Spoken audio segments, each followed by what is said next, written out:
What is up mga chong? Panibagong araw, panibagong bike din na naman. Time check natin, 5:45 na ng umaga. Medyo na late na ako kasi akala ko hindi matutuloy yung ride namin. Kasi umambon kanina. Sa Mega Mall na nga pala ako hinintay ng mga kasama ko kasi naunan sila. At ayan, nandito na ako sa may Mega Mall. Naghihintay na si Sir Ter, si Paxiw.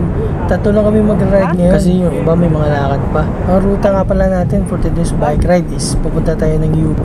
Tapos didiretso kami ng Intramuros, tapos didiretso ng MOA, tapos uwi na. So bali yung daan namin is Katipunan, tapos didiretso lang papunta ng UP. Dito nga pala kami dumaan sa may baba ng Robinson's Galleria dito sa may stoplight para hindi kami makasabay dun sa mga mabibilis na sasakyan dun sa flyover.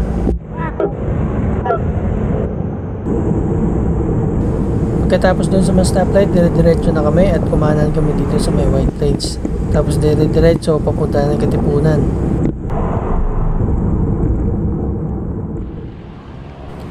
At andito na nga kami sa may Katipunan. Dire-diretso lang yung padyak namin hanggang makarating kami ng UP. Sa part na to may mga ambon-ambon na ng konti, pero buti na lang hindi siya tumuloy at hindi siya naulan. Kaya mas lalong gumanda yung ride namin kasi hindi siya umulan pero hindi siya masyado mainit kasi nga makulimlim.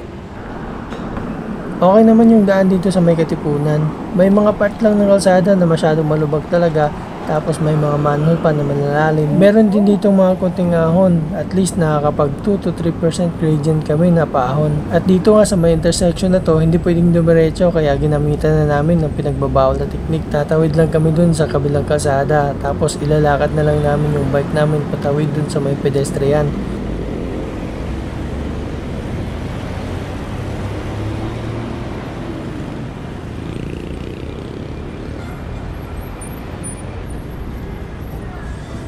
Tawid. Nagpabawal na technique. Tawid. Tawid jati. Sabay po. At dito nakalusot na nga kami kaya dire-diretso na ulit yung padyak namin. Bali dire-diretso na kami na ito tapos kakaliwa kami dun sa may stoplight, dun sa may papunta na ng UP.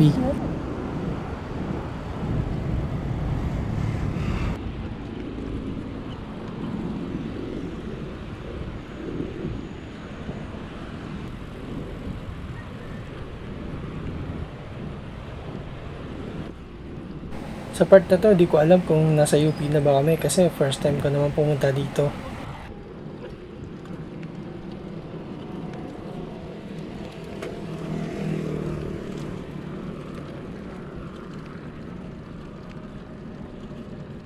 Sa dito boy. Pero sa part na to, I think nasa UP na kami kasi nakapasok na kami doon sa may gate, doon sa may main campus siguro nila. At grabe, ang laki talaga ng UP campus. Parang mas malaki pa nga ito kaysa sa city ng probinsya namin. At andito na nga kami sa may oval nila na kung saan maraming nagja-jogging tsaka marami ding nagbabike. Iikot nga lang kami ng isang lap dito tapos lalabas na kami ng Commonwealth para didiretso ng Intramuros.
Dito nagpahinga muna kami para makapag-picture sa UP statue. May sumba ka dali. Iniwan lang namin saglit yung mga bike namin dito sa gilid Kasi saglit lang naman kami papapicture sa may UP statue. Ilang minutes pa nga, nakabalik na kami tapos magka-ride out na ulit. Dito sa part na to, palabas na kami ng Commonwealth papunta ng Intramuros. Kaso di sure si Sir George kung saan dadaan, kaya nagtanong na kami dito. Thank you po. Pagkatapos namin magtanong, dire-diretso na kami. At dito nga sa part na to, nag-counterflow nga kami, nagsaglit kasi hindi namin alam kung saan kami dadaan.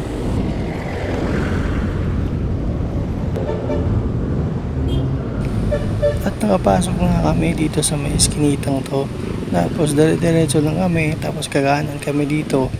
Lalabas kami ng Commonwealth. Ayan, dito may sirang kalsada na hindi pa natatapos. Kaya ito yung pinaka-shortcut namin. Paglabas namin dito, ito na yung Quezon City Circle. Dahan-dahan lang kami dito habang nakikipagpatintero sa mga sasakyan. Tapo na ta. Pagkatapos makipagpatintero sa mga sasakyan, ayan, gumilid na kami dito sa may bike lane. Tapos papasok na kami dito ng Quezon Avenue, tapos dire-diretso na papunta ng Intramuros.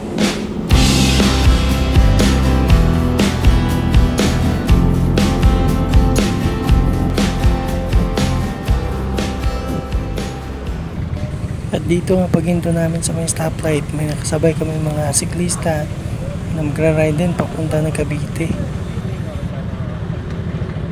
Morning po. Morning. Saan mo ba? Opo, galing ang UP. Oo. Kami sa Tigan, punta kami Cavite. Cavite. Layo Chill lang. Chill lang. Kami dito lang.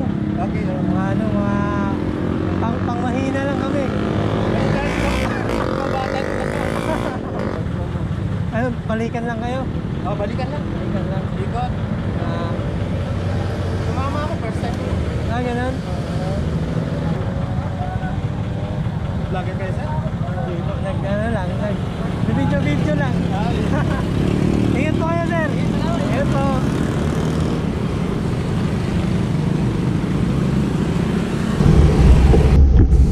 Diretso na namin dito sa may Quezon Avenue. Maganda naman yung daan nila, maganda yung bike lane, kaso lang may mga part na malubak talaga, lalo na yung mga takip ng kanal.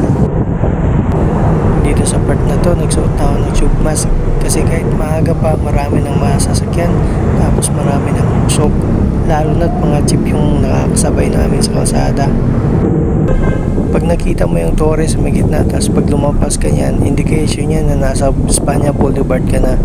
Hindi ko alam kung part na siya ng Manila, pero I think part na siya ng Manila. Kaya dire-diretso lang kami.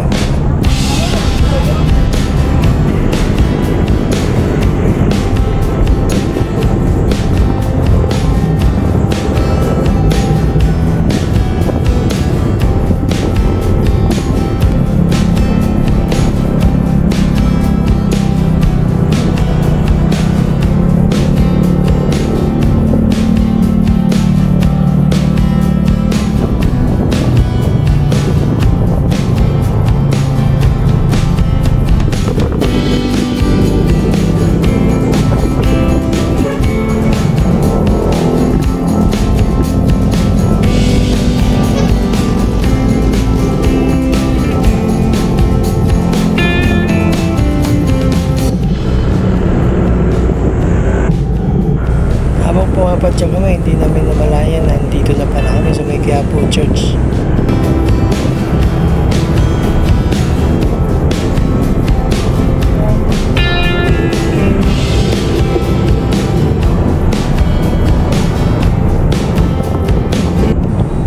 At pumahon saglit dito sa may flyover papunta ng Intramuros.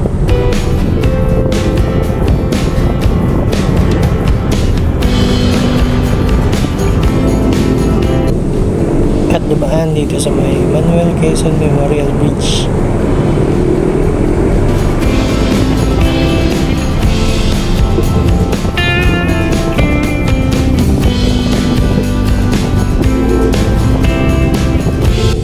At nandito na nga kami sa may Intramuros at dito papasok kami tapos lalabas na kami ng Rojas Boulevard papunta ng MOA.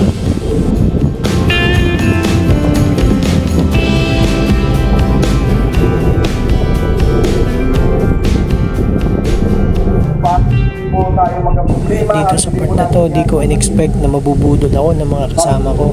Kailangan walang parking. Yes! Ba't dito ay dumaan?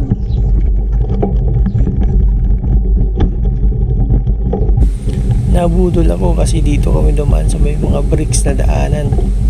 Tadtad yung bike ko kasi maliit yung gulong ko, manipis yung gulong ko. Kaya minsan pupasok dun sa may mga space ng mga bricks. Kaya talagang alog na alog ako.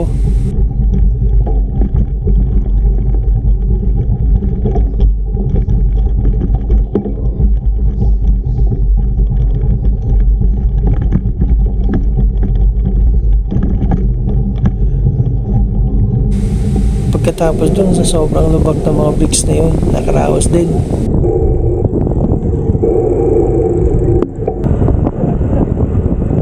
Kaya dun dumaan!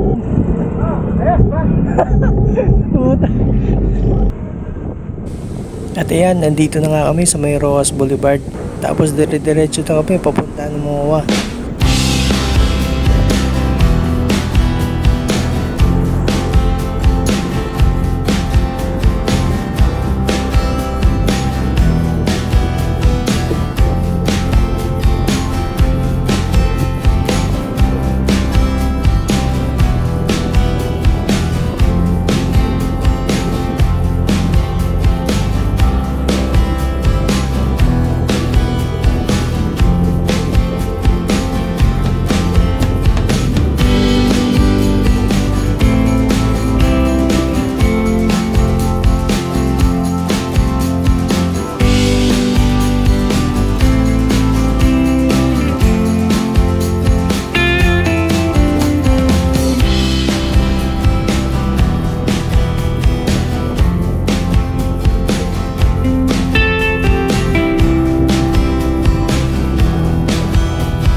Pagdating namin dito sa MOA, may event pala, kaya wala masyado nag-bike dito, kaya bumalik na nga kami pauwi.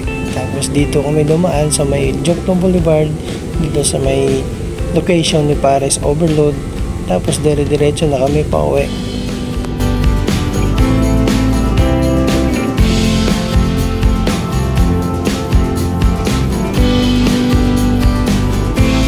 Bago ko pala tapusin yung video na to, shoutout ulit kay Pristinio. Ayan, solid followers natin. Sa dulo ng video na ito, papakita ko rin yung naging ruta natin at kung ilang kilometro yung narating natin sa pamamagitan ng SOS app na ginamit natin na speedometer sa bike natin.